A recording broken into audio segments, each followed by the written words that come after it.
diulet-ulet ambek gini, suambel, pokoknya semua makanan diusapkan ke pakaiannya, dan begitu kuabe wis beletotan gak karu-karuan, dicopot karo dheke, sak kuluke, sak celonone karek satu selempang kayak sarung dek ngono iku, semua dicopot dan kupluke lebokno kene, iki dilebokno, dadi lebokno apa dilebokno panci, dilebokno piring, wis mari ngono dheke nglego melayu mulih gak pamit gak apa. Ditututi karo Ki Ageng Mangir, sopo iki koyo ngene iki. Begitu Ki Ageng Mangir sampai keluar, Sunan Kalijaga sudah hilang. Sak jaran-jarane sak 20 pengawale wis gak ono, jadi gak ketututan. Padahal sebenarnya kalau mau hilang dia butuh sekian ratus meter untuk sampai tempat di mana dia bisa menghilang. Tiba-tiba hilang. Detik itu juga Ki Ageng Mangir mengatakan kepada anaknya, menantunya yang namanya Ki Ageng Wonoboyo. Wonoboyo ini juga cucunya Brawijaya juga dari daerah Gunung Kidul. Semuanya juga muridnya Sunan Kalijaga. Dia bilang sama Wonoboyo, Wonoboyo, kowe saiki mimpin tanah perdikan Mangir. Kowe saiki tak dapuk dadi Ki Ageng Mangir Wonoboyo kaping 1. Lah Wonoboyo bingung, lah panjenengan badhe pripun niki kok diparing keten kula. Aku tak goleki guruku, langsung mencolot nututi Sunan Kalijaga, metu nang halaman bingung nututi nang ndi iki.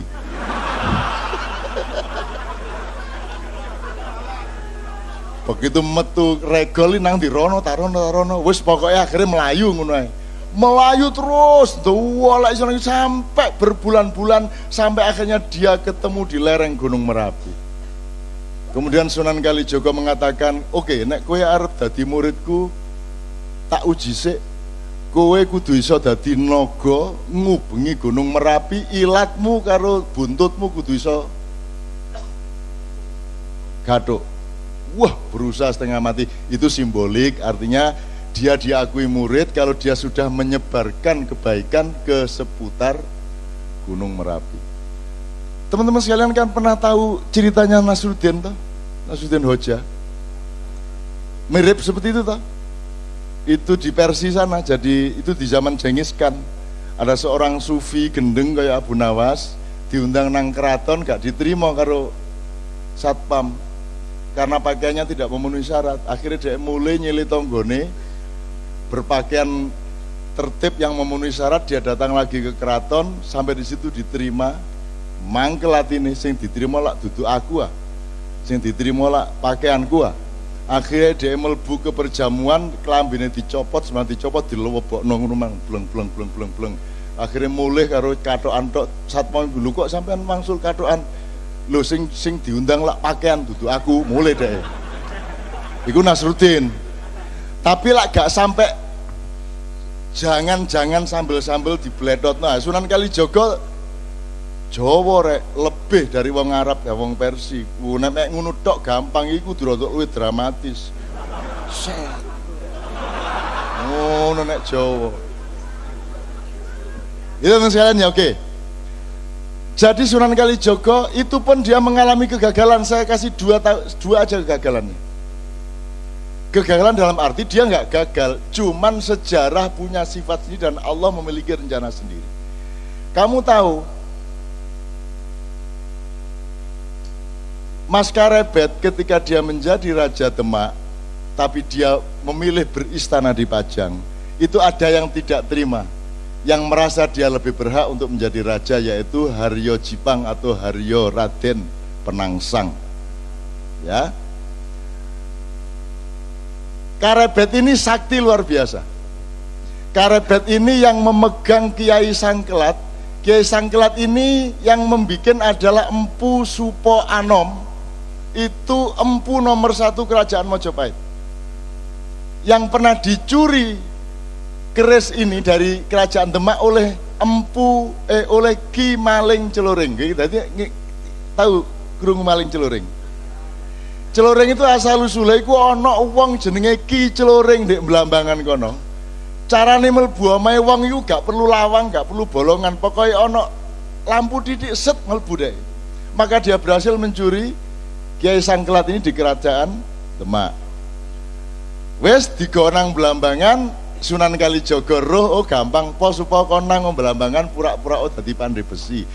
Wes pokoknya diatur ke Sunan Kalijaga iso balik meneh lah. Akhirnya dicekel Karebet. Nah Karebet ini mau ngelawan arek cilik jenenge Arep Penangsang gak enak sih. Arek cilik pedita-pediti kok tak sikat temenan kon. Akhirnya sing dikon ngladeni anak angkatnya yaitu Jebeng Sutawijaya atau yang kelak menjadi Panembahan Senopati. Gitu ya. Saya kasih tahu, Sunan Kudus sama Sunan Kalijaga ini kan seperti saudara dan senior dan junior. Mereka satu perjuangan, satu misi segala macam. Meskipun Sunan Kudus agak Syiah, Sunan Kalijaga Ahlus Sunnah wal Jamaah, ya. Tapi yang ingin saya katakan kepada Anda, Sunan Bonang, Arya Penangsang ini muridnya Sunan Kudus, sementara Mas Karebet ini muridnya Sunan Kalijaga langsung. Ini mereka konflik berdua, si Kudus sama Kalijaga tidak bisa kok menyelesaikan konflik mereka. Akhirnya terjadilah peperangan toh. Duel antara Arya Jipang melawan siapa? Sutawijaya. Dan itu pun menangnya Sutawijaya karena strategi politik. Jarane Arya Jipang jenenge Gagak Rimang, jaran lanang brancah. Mulane politiknya aku tak perang musuh Arya Jipang nggawa jaran wedok. Oh, iki kurang tahu kok pikir kan ya. Nggawa jaran wedok sing seksi. Jadi akhirnya ditambahi susu loro nih sore kan gitu. Anggur ngomong seksi ngono gemeriyuk. Oke? Kan ngerti tau ceritanya nyenengke kok. Nek ceritanya tuh memang dramatis. Akhirnya tidak terkendali Gagak Rimang ini. Jadi Arya Jipang di seberang sungai, Panembahan Senopati di sini, Jebeng di sini. Begitu si Gagak Rimang ngelihat kuda ini, dia langsung meloncat menyeberangi sungai di luar kendali Arya Jipang. Nah, ketika kudanya larat seperti itu, dia tidak mampu menguasai dirinya, sehingga tombak Kiai Banca si Jebeng Sutawijaya ini masuk ke perutnya Arya Penangsang. Nah, ketika ditarik, ternyata ususnya membaur keluar sampai akhirnya ngguleti sak wetenge sak nggon sabuke, sehingga ketika Arya Penangsang menarik kerisnya ususnya brodol, kena kerisnya dhewe mati. Lho nyenengno iku. Artinya adegane iso-iso ae lho. Ana wong mati ususnya, saya terus jadi eling Cak Nur. Cak Nur Khalil Majid itu meninggalnya dalam keadaan ususnya masih di luar perut, dan aku takon nang Bu Umi ki kapan jari dokter iki ususnya dilebokno, jari dokter anu ngenteni Cak Nur sehat. Mboten kualik ta. Nek prasa kula Cak Nur sehat ususnya dilebokno lha ngoten sih. Nek jari dokter gak Cak Nur dinteni sehat sik kait ususnya dilebokno. Iki sing bener sing ndi filsafate iki. Itu juga yang terjadi pada Arya. Jadi Sunan Kalijaga sampai akhir hayatnya tidak mampu mendamaikan dua orang ini, bahkan dengan Sunan Kudus. Satu, jadi gak iso masih aku kate lapo-lapo ndek dunia iki, nek aku gak iso Gusti Allah mentakdirkan aku gak iso mengatasi masalah, ya gak masalah, yang penting aku berjuang terus. Dan Sunan Kalijaga meneruskan perjuangan sampai awal Mataram. Karena masuknya tak kandani, kenapa saya Mojopahit kok dibawa ke Demak? Karena ada semburan lumpur di Canggu, ada lempengan bumi yang bergeser, yang membuat struktur pertanian menjadi kacau di ujung Mojopahit itu, sehingga infrastruktur pertaniannya menjadi tidak mampu lagi menyangga perekonomian Mojopahit. Maka Sunan Kalijaga berpikir harus menoleh kepada perdagangan global, harus menoleh kepada ekonomi pesisir. Maka ditransformasikanlah dari kerajaan yang agak di pedalaman, yaitu di Mojoagung, Canggu, Mojokerto, itu diseret ke pinggir pantai, yaitu ke Demak, di desa Gelagawangi. dalam rangka supaya ada transformasi menuju pertahanan pangan dan lain sebagainya. Dan itu Sunan Kalijaga luar biasa. Nek wong gak ngerti perekonomian gak iso duwe ide kayak ngono iku. Jadi Sunan Kalijaga iku duduk seniman yang berdakwah dengan seni. Sunan Kalijaga ahli ekonomi, ahli perdagangan, ahli strategi politik, pendekar yang mumpuni, dan seterusnya dan seterusnya. Nah, ekonomi pesisir ini kemudian pelan-pelan dieliminasi lagi oleh watak Jawa yang kurang tegas. Jadi Raden Sultan Hadiwijaya Joko Tingkir itu pekewo, kate beristana di Demak itu pekewo. Aku tak ndek pinggir-pinggir, aku tak ndek Pajangai. Dia lupa bahwa dengan dia masuk ke Pajang, maka seluruh infrastruktur keraton juga akan pindah ke pedalaman. Jadi perekonomian global yang diciptakan Sunan Kalijaga menjadi masuk ke pedalaman. Sunan Kalijaga tidak setuju, tapi sudah terlanjur. Ketika itu kemudian sibuk dengan pertarungan antara Mas Karebet dengan Aryo Jipang. Itu pun kemudian ketika sampai kepada gara-gara Aryo Jipang bisa dibunuh oleh Panembahan Senopati, akhirnya Panembahan Senopati diberi hadiah oleh Mas Karebet tanah Mentau. Dan Mentau itu sangat pedalaman.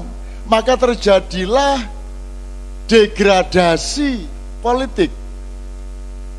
Dari pedalaman ke pesisir, dari pesisir dikembalikan ke pedalaman, itu pun degradasinya double. Tidak hanya sifat perdagangannya menjadi dari perdagangan ke pertanian, tapi legitimasi spiritualnya pun berubah dari Wali Songo yang semula menjadi background politik, berubah menjadi Nyai Roro Kidul. Nah, Panembahan Senopati kemudian sirsiran dan kawin sama Nyai Roro Kidul sampai Sultan Hamengkubuwono ke-10. Semua rabi karo Nyai Roro Kidul.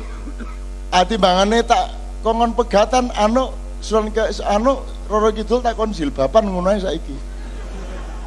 Cek gak angel-angel temen-temen. Ya saiki sembahyang 5 waktu semua. Nyai blorong barang wis sembahyang 5 waktu.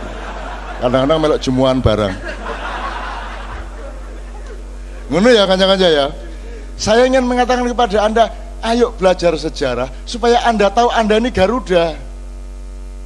Anda ini bangsa besar. Kan itu kan selalu saya omongkan di Bang Wetan.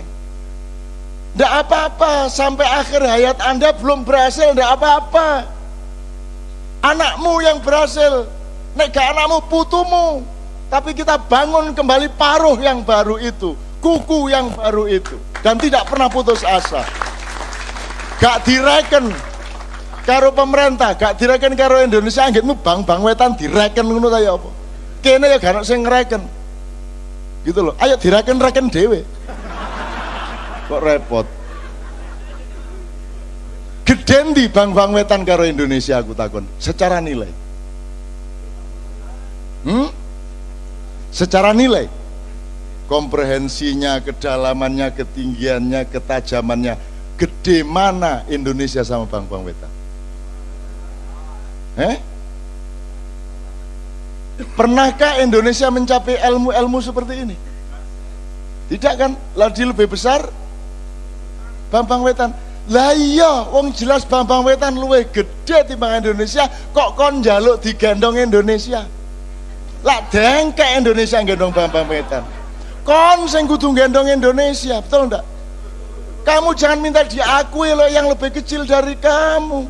Tidak kuat hatinya, tidak kuat pikirannya. Kamu yang lebih besar dari mereka, kamu yang menampung mereka, kamu yang punya kebesaran jiwa kepada Indonesia. Ngono. Bung Karno iso pidato ngene iki. Manggel aku suwe-suwe. Lho nek Sunan Kalijaga ngene iki, seluruh ilmu dia kuasai sebagaimana Rasulullah Muhammad Shallallahu Alaihi Wasallam. Oke, terakhir sekali jaga kedawan-dawan. Nanti saya minta Pak Wiwit sama Pak Huda, Cak Dil, Cak Enang sama Mas Toto untuk maju. Kiai Haji Toto Raharjo, sudah lama kita tidak ketemu.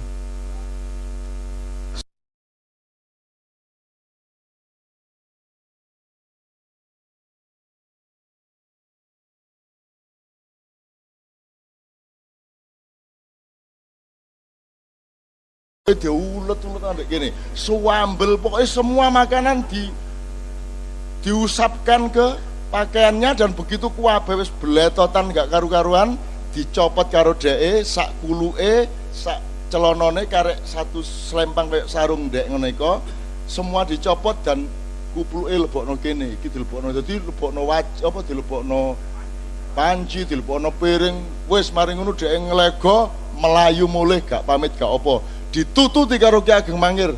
Sopo iki koyo ngene iki? Begitu Ki Ageng Mangir sampai keluar, Sunan Kalijaga sudah hilang.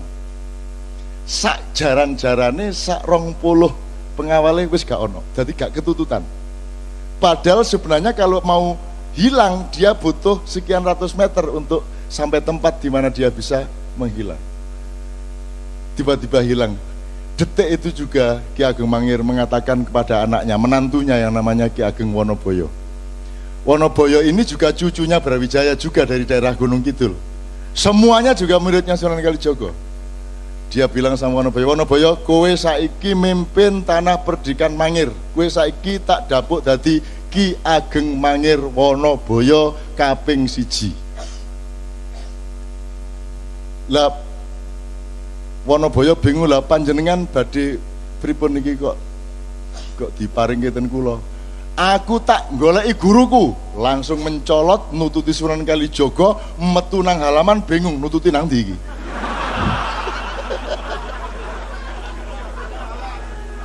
Begitu metu regol nang di rono tarono, wis pokoknya akhirnya melayu ngono ae. Melayu terus, dolek sampai berbulan-bulan, sampai akhirnya dia ketemu di lereng Gunung Merapi. Kemudian Sunan Kalijaga mengatakan, oke, nek kowe arep dadi muridku, tak uji sik. Kowe kudu iso dadi naga ngubengi Gunung Merapi, ilatmu karo buntutmu kudu iso gathuk. Wah, berusaha setengah mati. Itu simbolik, artinya dia diakui murid kalau dia sudah menyebarkan kebaikan ke seputar Gunung Merapi. Teman-teman sekalian kan pernah tahu ceritanya Nasruddin toh? Nasruddin Hoja. Mirip seperti itu toh? Itu di Persia sana, jadi itu di zaman Genghis Khan. Ada seorang sufi gendeng kayak Abu Nawas, diundang nang keraton gak diterima karo satpam. Karena pakaiannya tidak memenuhi syarat, akhirnya dia mulai nyili tonggone, berpakaian tertib yang memenuhi syarat, dia datang lagi ke keraton, sampai di situ diterima, mangkel atine, sing diterima lak dudu aku ah, sing diterima lak pakaianku ah. Akhirnya dia melbu ke perjamuan, kelambine dicopot, sebenarnya dicopot, dilewebokno ngono mang, bleng. Akhirnya mulai karo katokan tok, satpam dulu kok sampean mangsul katokan. Lo sing diundang lah pakaian dudu aku, mulai deh. Iku Nasruddin. Tapi lah gak sampai, jangan sambil dibledot. Nah, Sunan Kalijaga Jawa rek lebih dari wong Arab ya wong Persia. Nek ngono tok gampang iku kudu luwih dramatis. Ngono nek Jawa. Itu sekalian ya, oke. Jadi Sunan Kalijaga itu pun dia mengalami kegagalan. Saya kasih dua aja kegagalannya. Kegagalan dalam arti dia nggak gagal, cuman sejarah punya sifat sendiri dan Allah memiliki rencana sendiri. Kamu tahu Mas Karebet ketika dia menjadi Raja Demak, tapi dia memilih beristana di Pajang, itu ada yang tidak terima, yang merasa dia lebih berhak untuk menjadi raja, yaitu Haryo Jipang atau Haryo Raden Penangsang. Ya, Karebet ini sakti luar biasa. Karebet ini yang memegang Kiai Sangkelat. Kiai Sangkelat ini yang membuat adalah Empu Supo Anom. Itu empu nomor 1 kerajaan Mojopahit, yang pernah dicuri keris ini dari kerajaan Demak oleh oleh Ki Maling Celuring. Jadi tahu krungu Maling Celuring? Celuring itu asal usule iku ana wong jenenge Ki Celuring ndek Blambangan kono. Carane mlebu omahe wong iku gak perlu lawang, gak perlu bolongan, pokoknya ana lampu titik set mlebu deh. Maka dia berhasil mencuri Kiai Sangkelat ini di kerajaan Demak. Wes digonang belambangan Sunan Kalijaga roh, oh gampang po supaya konang belambangan pura-pura oh dadi pandai besi. Wes pokoknya diatur ke Sunan Kalijaga iso balik meneh lah. Akhirnya dicekel Karebet. Nah Karebet ini mau ngelawan arek cilik jenenge arek Penangsang gak enak sih. Arek cilik pediding kok tak sikat temenan kon. Akhirnya sing dikon ngladeni anak angkatnya yaitu Jebeng Sutawijaya atau yang kelak menjadi Panembahan Senopati. Gitu ya. Saya kasih tahu, Sunan Kudus sama Sunan Kalijaga ini kan seperti saudara dan senior dan junior. Mereka satu inilah, satu perjuangan, satu misi segala macam. Meskipun Sunan Kudus agak Syiah, Sunan Kalijaga Ahlus Sunnah wal Jamaah, ya. Tapi yang ingin saya katakan kepada Anda, Sunan Bonang, Arya Penangsang ini muridnya Sunan Kudus, sementara Mas Karebet ini muridnya Sunan Kalijaga langsung.